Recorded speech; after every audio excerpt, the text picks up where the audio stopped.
Excuses, excuses, excuses. Well, good morning. Hey, how are you doing? Good. Well, good morning and welcome to the journey. I am glad that you're here. My name is Mike, and if you're with us for the first time, I want to say thank you so much for coming and being with us today. Would love to meet you if I haven't met you yet before you leave, so please say hi to me on your way out. But thank you again for coming, and want to let you know that wherever you're at on your spiritual journey, you're welcome here, and we hope that you have a great time here and that you get something positive from being with us today. So I don't know if you've noticed, but I just would like to have my wife stand up for a second. We were matching today. Does she look great? Well, hey, and as Pat mentioned while she was doing the announcements, if you haven't yet come by to see the lights at night after dark, come by, take 20 minutes, and listen to songs on the radio and so forth. They're spectacular, and you'll enjoy it. It's fun, and tell people about it, and invite them to come trunk-or-treating on Thursday. I was going to say Friday. It's Thursday already, right? 31st is coming up really fast. Well, hey, this morning we get to continue in our new series called The Journey of Faith. And if you've missed any of the talks, you can go online at journeyboise.com and download it or listen to it however you want to do it. But what we're doing is looking at the life and faith journey of a pretty famous guy in the Bible named Moses. And he's a guy who's like us in many ways. A guy trying to figure out what it meant to really live by faith in God, what's involved in the faith journey with God that is real and that's alive, that's not dead. You see, a lot of us are like Moses at times. Maybe not as old, but Moses spent 40 years in the desert living as a shepherd, doing the same thing, the same old job, the same old sheep, the same old place for years on years and years. And with a faith journey that could probably be described as boring, lifeless, maybe not much more than a few personal convictions and, maybe some religious traditions that he was used to, but pretty low impact was his faith at the time. But as far as how a real faith journey with a real God who's alive and active in his life, he was clueless until he had the encounter. His encounter with God at the burning bush. And then things turned around. We looked at that last week. But a lot of people are like that. Christian, non-Christians, seekers, skeptics, religious, non-religious people, living a kind of like a low-impact kind of a faith in our life. Faith that's there, but it really kind of takes a back seat to everything else that's going on in life. But our journey of faith was never meant to be like that. Never meant to be like that at all. Warm in the back seat, low impact, lifeless. It was meant to be active, challenging, growing, alive, high impact, full of adventure. And with that, as I mentioned, a challenge. Okay? Not easy. Paul says this about what a journey of faith should be like. It'll be on the screen. He says, we live by faith, not by sight. We live by faith, not by sight. The truth, though, is that most people, Christ followers included, live the exact opposite. We live by sight and not by faith, right? You can nod. It's okay. We're honest here. We do. We live by sight and not by faith. It's just easier to do that. We live by what we see on our calendar, by what we see in the news. We live by what we see in our checkbook, or what we don't see but wish we would see in our checkbook, right? We live by what we see our friends and family do and say. We live by what we see. And it's just easier that way. It's more comfortable. It's less risky. And so our faith journey becomes about as fulfilling as herding sheep in the desert. And I don't know about you, but I don't think that's very fulfilling. I couldn't imagine that. And about as dry as well. But God wants so much more for us in our faith journey. He wants our faith to be alive, to burn within us, to leave the mundane and step into adventure and passion and purpose, where God is and where miracles happen. That's what he wants for us to understand and to do that. But here's the thing. See, living by faith has nothing to do with ability, but it has everything to do with decision. Okay? I'll say it again. Living by faith has nothing to do with anyone's ability, but it has to do with decision. And so nobody is without excuse. And the title of the talk today is Dismantling Our Excuses. And this ought to be a good one, right? Because I think we're all pretty familiar with excuses. We all understand them, don't we? Kids can be full of excuses, right? I'm tired. He started it. Well, I forgot. Yeah, we've heard those, right? Well, I didn't hear you say anything about taking out the trash and doing the dishes. I didn't know I wasn't supposed to push my sister down the stairs, and we hear these excuses all the time. I remember when I was a kid, after putting the hurt on my little brother because he made me mad, my parents confronted me, and I actually said, the devil made me do it. I actually said that. And that went over like a fart in church, okay? I mean, it was like, okay, it didn't go over very well. About 7 years ago, I remember a conversation I had with my brother, same brother, who at the time, 7 years ago, he had been living in the Philippines. He moved there with his family to do missionary work, and he was having a difficult time adjusting. He was homesick, he was discouraged, he felt like he had hit a wall, and so he's just kind of pouring out his heart and just kind of sharing that with me. And on top of all that, he mentioned that he was having trouble with his son, Alex, who was 9 years old at the time. And I said, really? Well, what's going on? He said, well, don't take this wrong, but he's you. And I'm thinking, cool, nothing wrong with, well, wait a minute, what do you mean? And my brother Manny, he went on to say, he goes, he's correcting us, he's finishing our sentences, strong-willed, arguing with everything, and full of excuses. He goes, remember how you were when you were that age, when we were kids? And I go, yeah. And he goes, he's you, and I don't know what to do. And so I began arguing and making excuses. No, I actually had a little bit of insight to give him on that. But, I wasn't offended with what he said because he was right. I knew it was true. I was terrible. I drove my parents out of their mind sometimes. And, now my poor brother, I drove him out of his mind. Now he's getting from his son. And so, but we all make excuses for things, don't we? We all the time, we make excuses. Why we don't exercise, or why we don't spend more time with the kids or the family. We make excuses of why we spend money the way we do, or neglect the leaky toilet, or why we don't pray or read the Bible or go to church or small groups or seek God. And we have all these excuses. I came across some quotes regarding excuses. One person said this. I don't know who all said what except for one of them, but I found this one. Excuses are for people who don't want it bad enough. Yeah, that's pretty true. Another quote. If it's important to you, you will find a way. If not, you'll find an excuse. Yeah, oh, ouch, that hurts. Excuses are the nails used to build a house of failure. Another one, if you keep asking others to give you the benefit of the doubt, they'll eventually start to doubt your benefit. It's kind of witty, but true. Another one, don't make excuses for failure. Make a plan for success. And this one by Benjamin Franklin, he said this, he that is good for making excuses is seldom good for anything else. And, there's so much truth to all of those things. And then, once in a while, you actually do need a good excuse, like this picture of up there, Start thinking of some good ones, okay? But this morning, we're going to see from the life of Moses that a journey of faith and obedience to God, go hand in hand, okay?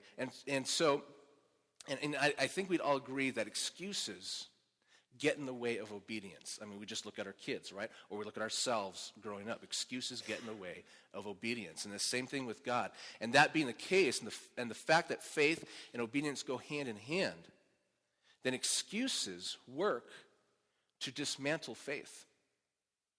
Excuses work to dismantle faith. And so in order to live by faith, we have to dismantle our excuses if we want to live by faith.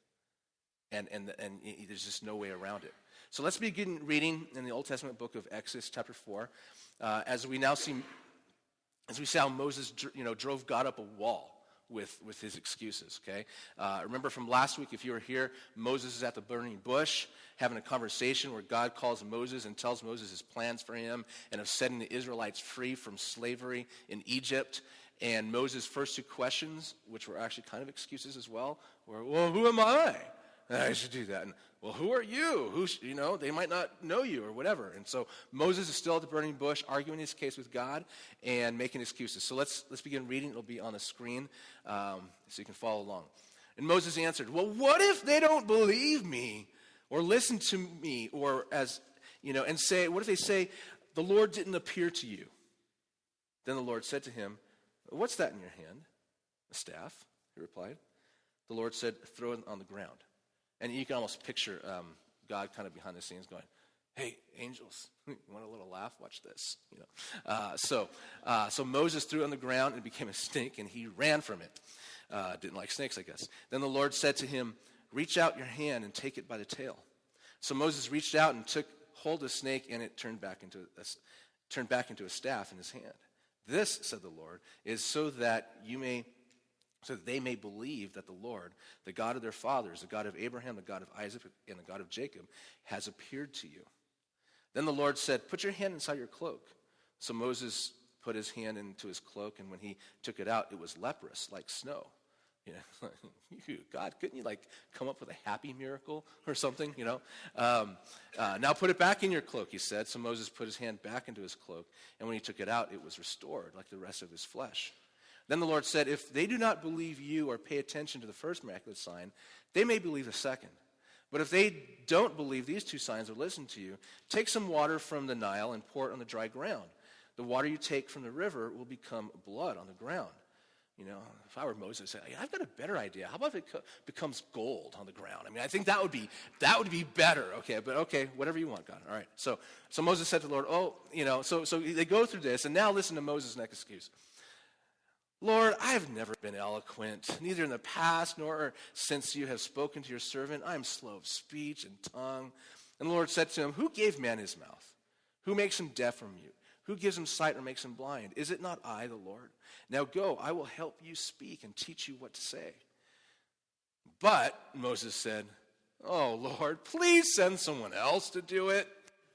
He's just like a kid, okay? Anyway, Then the Lord's anger burned at Moses, against Moses, and he said, what about your brother Aaron the Levite? I know he can speak well. He is already on his way to meet you, and his heart will be glad when he sees you. You shall speak to him and put words in his mouth. I will help both of you speak and will teach you what to do. He will speak to the people for you, and it will be as if he were your mouth and as if you were God to him. But take the staff in your hand so you could perform miraculous signs with it. So let's take a look at three excuses that Moses tried to use with God from what we looked at today. First of all, and you can take notes if you'd like in the green sheet in your handout. That's where we are. The what if excuse. Okay? Well, what if? Well, what if this? What if that? What if they don't believe me? And so God confronts his fears and reveals his power. And so the first blank there is Moses fears rejection. And we know he feared failure from back the last couple of weeks, but he also feared rejection. What if they don't believe me? What if they don't like what I have to say? What if they think I'm some delusional pot-smoking hippie from UC Berkeley? Hey dudes, I met with God, and he was like this burning bush, all on fire, but it didn't really burn up. And it talked to me, and it said, Moses.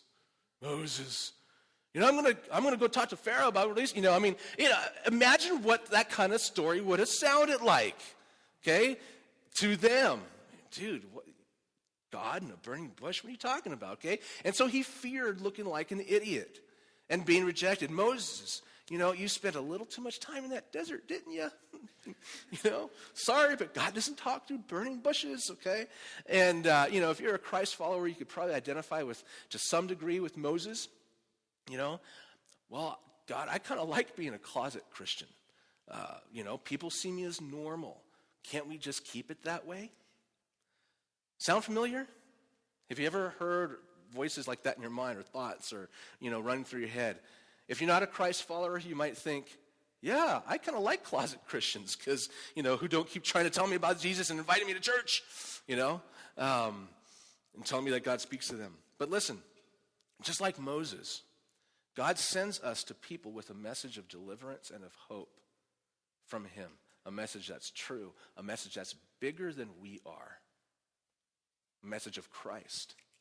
And like Moses, we often fear rejection because we like to be liked. I like to be liked. We like people to see us in a certain way. We like not being weird or labeled. We're afraid they won't believe us, and so we use that as an excuse to keep our mouths shut. What if they think this? What if they say that? What if they do that? What if they reject me? What if they, and all these what if theys. And there's three problems, and I'll just tell you, I know what it's like to fear rejection or be concerned about what people think of me. When it comes to sharing my faith, I've made all kinds of excuses. Even this lame one. Well, they can just come to church and hear me talk then. That's gone through my mind. Here, I'm a pastor, and then I'm thinking of this excuse. Why not share? But there's three problems with these excuses. If you're a Christ follower, this is for you. First of all, these keep us from obedience, and it keeps the process of dismantling. The process of dismantling our faith begins. Okay, so that's problem number one. When I share Christ, my faith is built because I become more dependent upon God's power and upon God being with me. When I give in to my fear, though, the opposite begins to happen. My faith shrinks because I choose not to trust and therefore watch and see what God can do. Okay, so that's the first one. The second problem with that excuse is it keeps others from the opportunity to hear and believe. Okay, so it not only affects me, it affects the other person. And then the third problem with that is God always has an answer to dismantle my excuse. It's like my kids. The problem with their excuses is that they hold no water compared to the answer that I have for them already, right? And it's the same thing with God. But it goes even deeper. For a lot of Christ followers, fear of rejection has become more than an excuse. Even for some here, it's become a prison, a painful one that, it is hard because your heart longs to obey Jesus. And you're desperate for it. And you want to hear and obey and experience new freedom, but you feel bound by these fears. And it controls almost every decision you make. I remember in junior high, being like that for me. Times that I would do almost anything to be accepted by my so-called friends in school. Even things that violated my own convictions of right and wrong.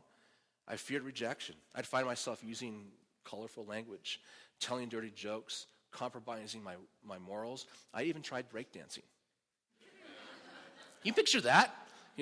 Me trying to thug it out or, whatever I was doing didn't work, okay? And those things never worked. Plus, I was terrible at breakdancing, so I looked about as stupid as you're picturing in your minds. But those things never worked because that's not what my peers were looking for. They weren't looking for that. And the fear of rejection kept me far from even the thought of living by faith. And Jesus knows those prisons, and he sees and he wants what you want, to be free. To be free from those prisons. I'm thankful that I'm not bound by that prison anymore, but I still face the temptation to give in to the fear of rejection, even as a pastor. As a pastor, I often say tough things from here, from this where I'm standing. And the thoughts go through my mind. Thoughts like, what will people think about what I say? What will they think about me? What if I offend them? What if they question my motives?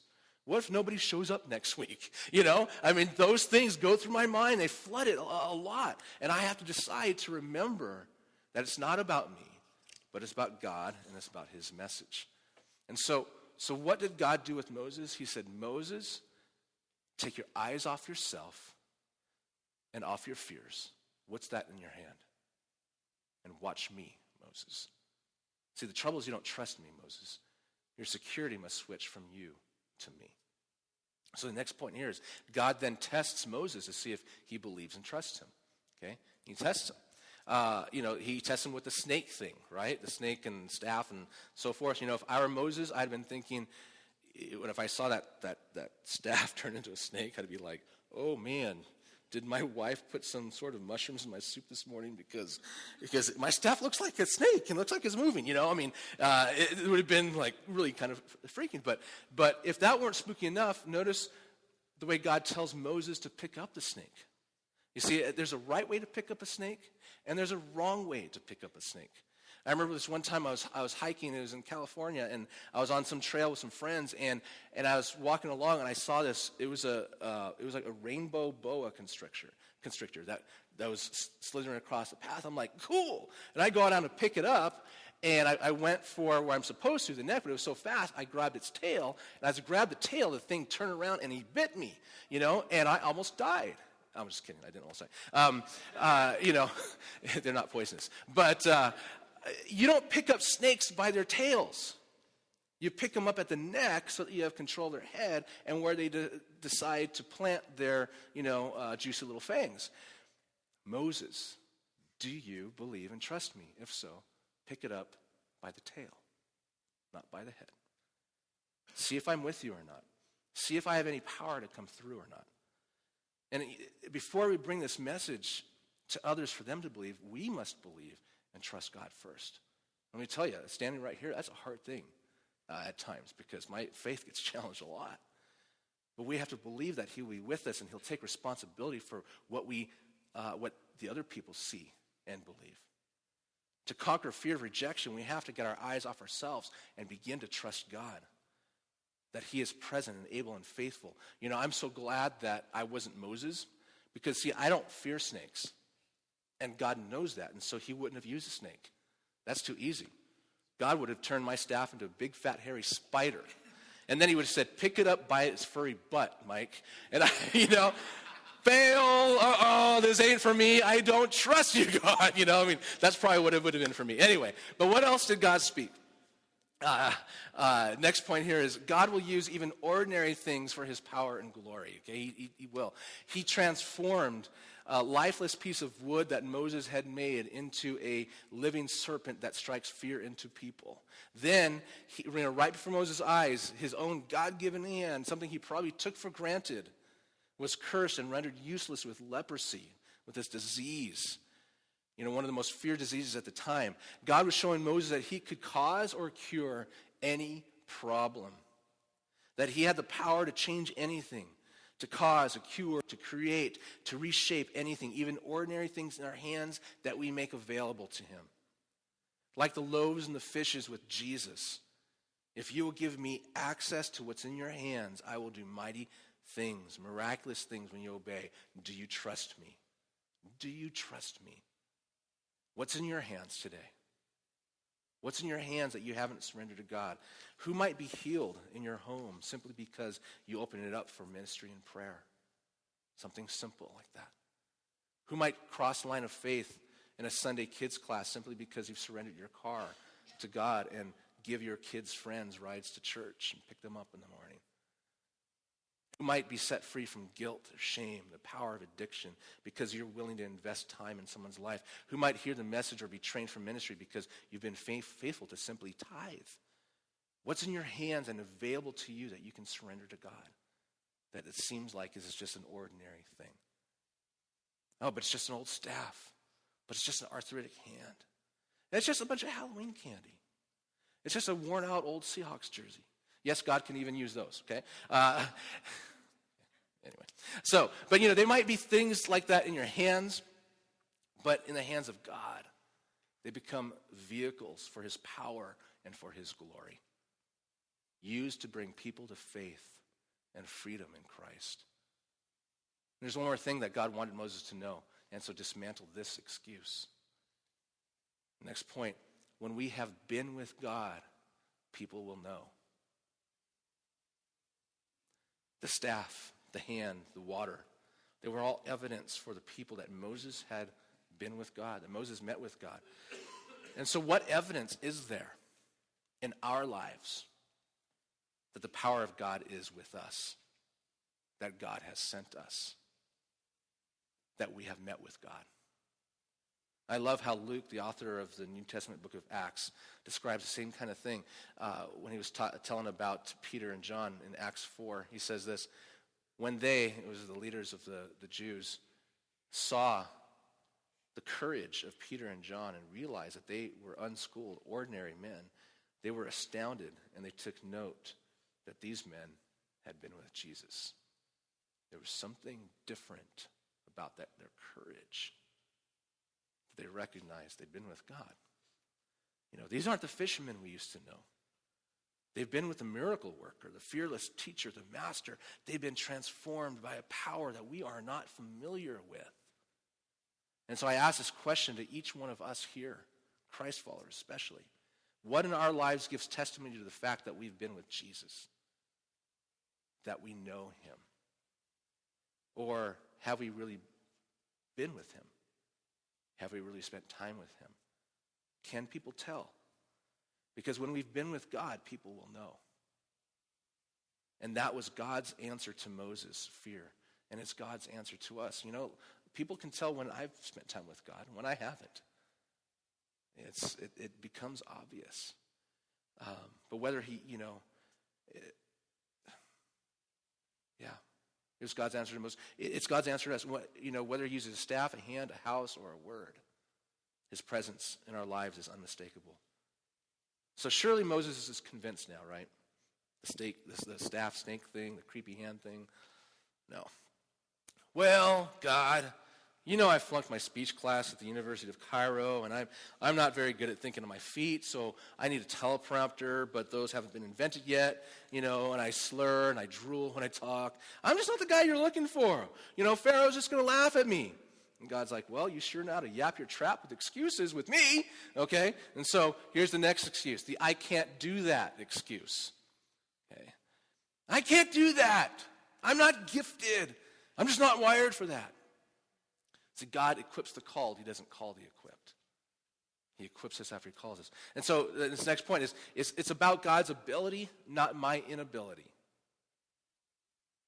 Moses, one more time. Take your eyes off yourself and put them on me. Who gave you what you have and what you don't have? It's about my ability, not your inability. Don't you think that I know your limitations since I created you? I'm your source. I will equip you with everything you need. I will give you my ability. I will teach you what to say, is his response. And Moses uses, an excuse that I've often heard a lot of Christ followers use. Well, I'm not gifted. It's both an excuse and a lie. That's believed and lived out. And then, so the next here is God expects us to use what he's given us. Where we come up short, he comes through with gifts and power of his Spirit. He teaches us what we need for the task that he calls us into. In Matthew 25, New Testament book in Matthew 25, Jesus, he tells these parables about what it's going to be like in the end times or the day of judgment. And he talks about this parable that's called the parable of the talents, where God gives talents to everybody and we're all responsible and so forth. And that God expects us to use what he's given to us. He wants a return for his investment in us. And there's a blessing and there's joy that we enter into when we use that gift that he's given for his purposes. But Jesus says, bad things are going to happen to those who are lazy and full of excuses. Weeping and gnashing of teeth kind of stuff, okay? Not very good. And there's many in this church who are faithfully using their gifts and investing in their lives. And there are others who, do little, if anything. And God's saying it's time to get off your fluffy tuffy and get into the game. Because, and the next point here is, we grow in our gifts as we use them. See, Moses started out as a fearful, stuttering old guy, but 40 years later, in Deuteronomy 29, he gives a masterpiece of a talk in Deuteronomy 29. He started off as a scared old shepherd and became one of the greatest world leaders that our planet, as history has ever seen. A rescuer. I'm better at speaking today than I was 10 years ago. And I believe that will continue in the future. My hope is that I continue to grow in leadership and so forth as I continue to use what God's given me. But how we waste or squander our time and gifts because of excuses. And whatever your gift is, God says, I will use what you have if you trust me and you let me. So Moses is still not quite convinced. He has one more objection. He just says what he's wanted to say from the beginning. I just don't want to, God. Can you send someone else to do it? You know, Moses was kind of a whiner, wasn't he? But it got God a little angry. But God has an answer for everything. And so let's look at this last one, the I just don't want to excuse. Right? I just don't want to. Okay? And isn't that what a lot of our motives and excuses come down to? I just don't want to. God, please make someone else do it. Like my kids, can't Michael do it? Do I have to? Right? And it wears us out as parents. And just like Moses with God, but God has an answer for every one of our excuses. And so in this case, with Moses, the answer was Aaron. And the next point is God puts us on a winning team. Kind of like the 49ers. He likes to put us on winning teams. Hopefully they win today against the winless Jags. That would be embarrassing if they lost in England. Anyway, but God says, Moses, I won't send you alone. You know that I'll be with you. But I'll also put Aaron on your team. You'll be the dynamic duo. Wonder Twin powers activate, shape of. You guys remember that? Some of you. Some of us, yeah. If you're old like me, absolutely. Yes. You and Aaron. And guess what? The elders of Israel will also be on your side. Just go, Moses. God puts us on a winning team with others who share the call of faith. We're never called to serve God alone or walk this faith journey alone. Not at all. That's abundantly clear in Scripture. See, the next point is we were made for partnership in ministry and in this journey of faith. We were made for that. That's part of the purpose for the local church, to partner together and grow together. That's why we meet every Sunday. That's why we have intersection groups. We've been made for connection and for growth, to be part of a winning team on a larger scale, and both on a large scale and on an intimate one-on-one scale. Just like Moses and Aaron, but they also had the rest too. Wendy and I were once talking about how many Christ followers don't go to church. And it's across America. It's just, a lot don't go to, or they go to church part-time, when it fits their schedule or their priorities or whatever, And Wendy brought up a point about countries around the world where Christians are persecuted and risk imprisonment and torture and even death for their beliefs and for going to church. Yet none of that stops them from meeting together. And as we were talking about this, she goes, what would they say about us? Knowing that we have the freedom to meet and worship, and yet we squander it. How would they perceive us, the American church? They wouldn't understand. But you're from America, they'd say. They'd give anything for the freedoms that we have. What would they say about the fact that our government not only gives us the freedom to meet and worship, but also gives us tax breaks for tithing and giving financially to God, and that so many Christ followers don't do either? How can you not worship God with your finances? And the government gives you money back for that. It wouldn't make sense as they look in the American church. Or the fact that most of them don't have a Bible, or maybe just a few pages. Yet we have the Bible in all kinds of translations. We have it on our tablets, on our cell phones, and everything. And yet so many of us don't read the Bible because of excuses. Excuses. Excuses. Excuses. And back to the church. Partnership and ministry. In God's goodness, he gave Moses Aaron to walk with him in his journey of faith, to partner, to strengthen, to encourage each other and team together. And God gives you and me to each other to partner together in our journey of faith, to partner together in ministry and reaching people and setting people free. And so my question, one of my questions today is, are you part of this team? Are you part of this team? Not just in name or idea, but in function and in action.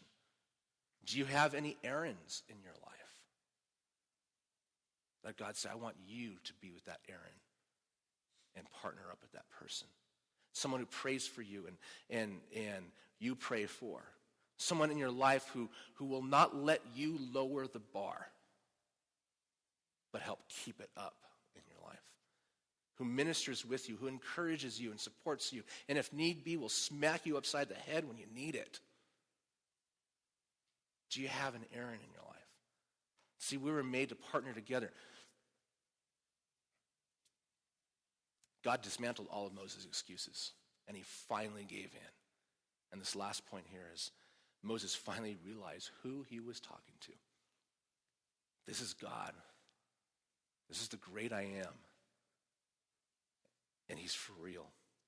And whether he was struck with a holy fear at the moment or not, Moses finally realized who he was talking to. And there are so many Christians today, I think, who really don't understand who it is they're dealing with, who it is that is calling them. It's the same mighty, great I am that spoke to Moses, that he wants to connect with every single one of us. And he's talking to us. The creator of the universe, the savior of our souls. One of the biggest reasons we have so many excuses, I think, is that we often forget or don't realize who's calling us. And so the Great Commission becomes the great suggestion. Why do we not realize who is speaking to us? Like Moses, our eyes are glued to the shiny little thing called the mirror. I love driving by cars and seeing people do that. We just can't seem to get our eyes off ourselves and our circumstances. And we just look at that. We can look at anything in our lives today and use it as a legitimate excuse in our minds to not obey God or serve him or walk by faith and not by sight. Each one of us has a laundry list of shortcomings and doubts and fears and reasons within ourselves why we're incapable or somehow excused from seeking God or obeying him. Well, I'm just not like that guy. I'm just not like that person. I'm just not spiritual like that, and we got these, excuses. And Moses was so consumed with his limitations and fears and his own personal agenda in his boring life and the enormity, of course, of what God was asking, that he couldn't see past himself to the need or the possibility. He couldn't see the millions who were hurting and oppressed and just waiting for him to obey. And it's like that for us so many times. Like Moses, God wants to use us to be the answer to someone else's prayer. Someone else who's crying out to God because they're oppressed, because they're hurting, because they're alone. I'm going to close with this. There's a passage in the New Testament book of Jude, and it says this on the screen. It says, "Be merciful to those who doubt. Snatch others from the fire and save them." And what a picture of the reality that Moses was facing in rescuing people enslaved in Egypt. Snatch them out. Get them out of there, God's saying.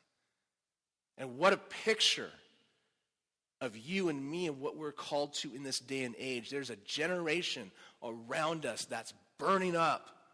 A generation that we are called to reach and to snatch from the fire and save. And to get in there before it's too late. But I could teach about this all day long, but it's something that needs to be caught, not just taught. It has to be caught. You and I need to catch this, like Moses finally did, for ourselves. He caught it, and then he ran with it. He didn't run from God, he ran with God into it. And unless we catch it as being from God, we will keep making an excuse after excuse after excuse, and nothing will change, and nothing will get done, and our desert will never change. It'll be dry as it was before. Faith will be dismantled, and people who need a rescuer will remain imprisoned and confused and far from God. And what could God do, though, with a handful of us or more in this room? What could he do? What could he do through this team in this place? Who could God set free? Who could we snatch from the fire if we just dismantle our excuses instead of letting our excuses dismantle us and then keep us in the desert? There is a lot, because you know what? It's not just about us. It's about God who goes with us and God who empowers us, and he teams us together. He says, it's not about you guys. Mike, it's not about you. And you know what, Mike? It's not about your 49ers either. And I know that, okay? It's about God going with us and empowering us to do that. The great I am has an answer for all of our excuses. The great I am promises to go with us. He is greater than our fears. He wants us to experience his greatness working through us. And so my questions as we finish, what excuses have we been using? What excuses have you been using? What will you